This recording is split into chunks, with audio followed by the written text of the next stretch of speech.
ito kasi mga kabads natin, yung sinasabi ko sa inyo, na they are actually trying to destroy tradition because of their incompetence. My goodness.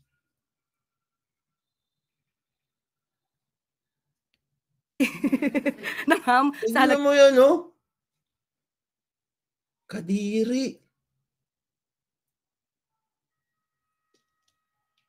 Ikaw lang yung natatawa sa kalokohan mo, boy. Ay, girl. Girl. po niya kung ano po at paano niya makukompute yung pagbibili ng ham sa halagang 500 pesos. Baka dalawa nga po mabili sa ganun. Pero ma'am, sa tingin nyo, Oh, di ba?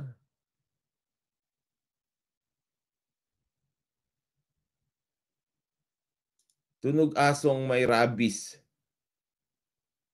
Yung peking tawa. Peking tawa nga eh.